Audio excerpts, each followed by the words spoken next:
to the Selah podcast, where we strive to produce biblical theology into lyrical doxology, to know God and make Him known. We hope to do this by learning more about Him from Scripture, growing closer with Jesus through prayer, and living for God in worship. I'm your host, Joseph Ramos, and welcome to Season 2. This season, for every episode, my co-host Judges and I, along with our guest, will be focusing on one word that is biblically profound and important for the Christian faith. Enter remembrance. In the book of Leviticus, God appointed weekly and yearly rhythms of remembrance for the people of Israel. For example, the Sabbath was a weekly rhythm to remember how God rested on the seventh day. The Passover was a yearly rhythm to remember how God delivered the Israelites from Egypt. Throughout the rest of the Old Testament, the Israelites regularly created altars of remembrance to commemorate God's miraculous works. For example, in Joshua chapter 4, they stacked 12 stones in remembrance of how God miraculously parted the Jordan River and let them cross on dry land. All throughout the Psalms, David and other writers meditated on the works and wonders of God. They called the reader to remember God's past faithfulness and dwell on His goodness. Most poignantly, at the Last Supper, Jesus invited His followers to take the bread and the cup in remembrance of Him. It's clear that God calls His followers to be a people marked by remembrance. There is so much power in remembering God's goodness, and there is so much danger in forgetting. The Israelites repeatedly forgot the Lord and His goodness to them. They cycled through seasons of faithful remembrance and seasons of forgetfulness. When they forgot God, they became captives of idolatry and oppression. Psalm 78 verses 10 and 11 read, "They did not keep the covenant of God and refused to walk in His law. So they forgot His acts and His wondrous deeds that He had shown them." Verse 42 reads, "They did not remember His power, the day when He redeemed them from the adversary." Oh, how we see our own hearts reflected in the story of Israel.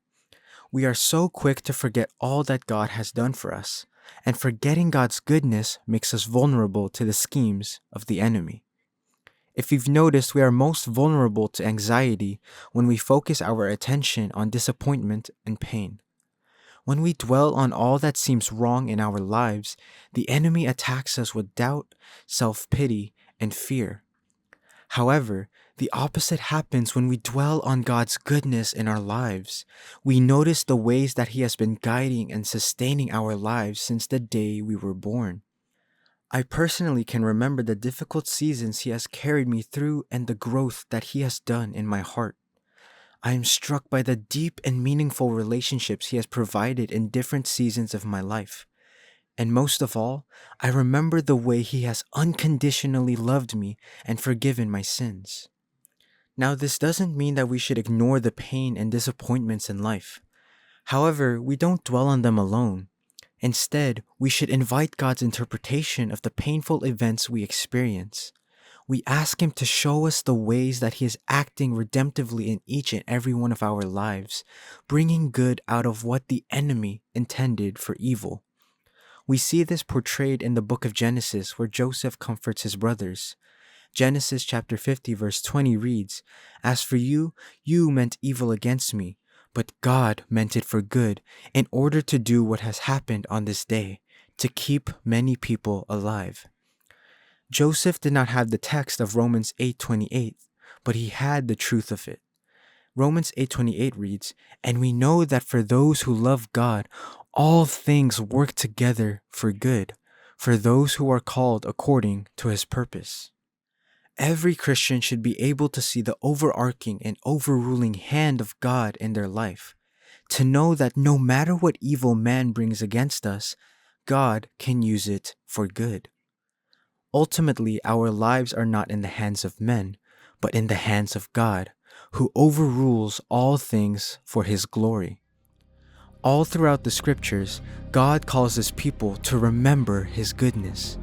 It's one of the greatest themes in the Bible. It helps believers understand God's actions and can inspire them to act in faith, respond with hope, and show love to others.